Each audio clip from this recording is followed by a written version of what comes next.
कपड़े धोने वाली बहू। शादी के पहले से ही विभा को कपड़े धोने का बड़ा शौक था। कभी नल के नीचे तो कभी तालाब के पास। अरे मेरी नीली वाली लुंगी नहीं दिख रही है। विभा की अम्मा, कहाँ रखी है लुंगी? अरे वो तो विभा ने परसों ही धोकर रखी थी आपकी अलमारी में, देखो वहीं होगी। वो ना मैंने आज धो दी, मुझे लगा कि गंदी हो गई होगी। अरे कैसे गंदी हो गई थी? उसे तो मैंने पहना भी नहीं। हे भगवान, इस लड़की के कपड़े धोने की आदत से परेशान हो गया हूँ मैं। जितना तो घर में राशन नहीं आता, उससे कहीं ज्यादा डिटर्जेंट पाउडर का खर्चा है। इसकी शादी करवा दो, शादी जाए अपने घर में ही करे काम, फिर चाहे घर के कपड़े धोने हो या पूरे गांव के। हाँ ठीक बोल रही हूँ, देखता हूँ मैं कोई लड़का। वो दिन भी आ जाता है जब विभा को देखने लड़के वाले आ जाते हैं। लड़की मुझे अच्छी लगी। होने वाली सास कहती है, बेटी अगर कुछ पूछना है तो पूछ लो।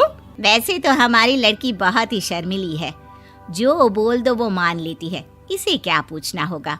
अरे कैसी बात कर रही हो माँ, मुझे इन लोगों के घर रहना है, सवाल तो कई है। हाँ हाँ बेटा, पूछ लो ना, क्या पूछना है। आप लोगों के घर कपड़े कौन धोता है? सास का मुंह बन जाता है। देखो, अगर तुम ये कहना चाहती हो कि तुम्हें कपड़े धोने नहीं आते तो सुन लो, कपड़े मैं ही धोती हूँ, लेकिन तुम्हारे आ जाने के बाद मैं रुमाल तक नहीं धोऊंगी। अरे चुप रहना भाग्यवान, बहू बेचारी घर आई नहीं, उसे डराना शुरू कर दिया। वो क्या है ना बिटिया, अभी तक तो ये कल्लू की माँ ही धोती थी, लेकिन अब तुम्हारे पापा तो दहेज में वॉशिंग मशीन देंगे ही। तभी विभा की माँ बोल पड़ती है, सवाल भी पूछा तो क्या। वैसे भाई साहब, मशीन की तो फिर भी कपड़े धोने की कैपेसिटी होती है। मतलब जो बिटिया दे रहे हैं ना विभा, इसे कपड़े धोने का बहुत शौक है। ये आप लोगों के क्या, आस पड़ोस गांव मोहल्ले सबके कपड़े धो दे और उफ तक ना करे।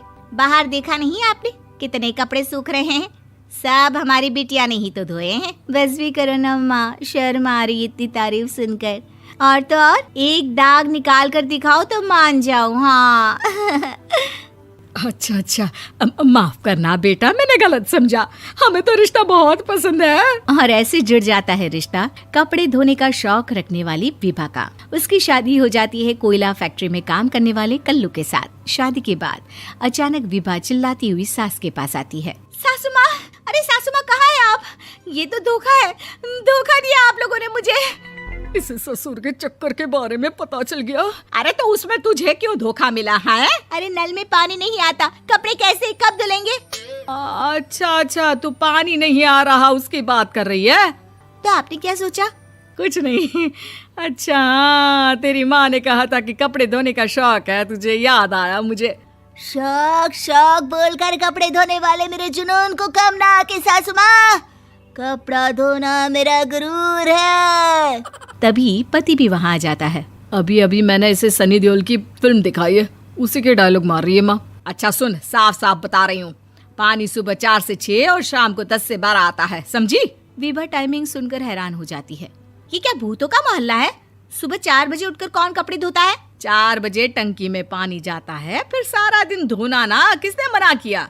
अरे कैसी बात कर रही हैं? 200 लीटर की टंकी में कितने कपड़े धो लूंगी मैं? सुबह ही उठ जाऊंगी मैं। अब क्या था, विभा सुबह 4 से लेकर रात के 12 बजे तक कपड़े ही धोती रहती। एक रोज सास पड़ोस से निकलकर कहीं जा रही होती है कि साथ वाली कहती है, हाँ कल्लू की माँ, जरा ये बताओ कि 2 साड़ी है, 2 ब्लाउज और एक पेटीकोट और एक नाड़े वाला लंबा कच्छा। हाँ तो? अरे तो क्या, कितना लोगी धुलाई ये बताओ। धोबन दिख रहे हैं हम क्या? हमारे पति सरकारी नौकरी से अभी रिटायर हुए हैं और बेटा सुपरवाइजर है कोयला फैक्ट्री में। धोबन समझ रखा है हमें? हाय रे कल्लू की अम्मा, माफ कर दो, वो तो मोहल्ले में यही सब बता रहे थे कि तुमने बहू को कपड़ा धुलवाने के काम में लगा दिया है। सास को पड़ोसन की बात सुनकर गुस्सा आ जाता है। वो घर पहुंचती है जहां घर के बाहर ही इतने सारे कपड़े सूख रहे होते हैं जितने कि किसी धोबन के घर पर। अरे ओ कल्लू की दुल्हन, बाहर निकल।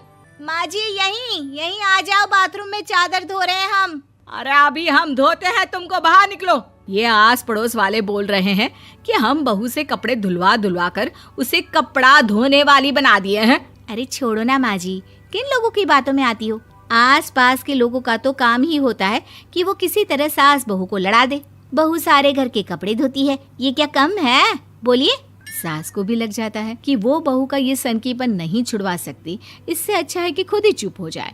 एक रोज सास और बहू मंदिर जाते हैं, जहाँ सास की साड़ी वहाँ खड़ी भीख मांगने वाली से मिलती है। माँ जी क्या बात है, आपकी साड़ी उस भिखारन से कितनी मिल रही है ना? हाँ हाँ, देखो तो दोनों की साड़ी मिल रही है। क्या बात है कल्लू की अम्मा, तुम खुद को तो अफसर की बीवी बताती हो और ऐसी सिंपल सी प्लेन साड़ी पहनकर घूमती हो। सिंपल और प्लेन नहीं है ये साड़ी। तो क्या सोने के धागे से फूल बने हैं? कुछ भी सासू माँ, कुछ भी। हाँ, बने थे इस साड़ी में सोने के धागे से फूल। मेरे पति लेकर आए थे मद्रास से स्पेशली मेरे लिए 10,000 की। ताहे भाई साहब इस भिखारन के लिए भी सेम टू सेम साड़ी लेकर आए होंगे 10,000 की।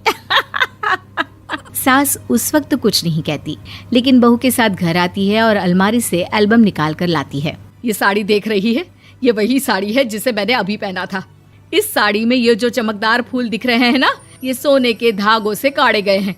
लेकिन तू लोकल वॉशिंग मशीन ब्रश से घिस घिस कर सारे फूलों को निकाल कर साड़ी प्लेन कर दी। मुझे माफ कर दीजिए सासू माँ। और तो और, जब मैंने तुझे तेरी गलती के लिए कुछ नहीं कहा, लेकिन तूने तो सबके सामने मेरा मजाक ही बना दिया। क्यों? बहू को समझ में आ जाता है कि अब से उसका कपड़े धोना बंद।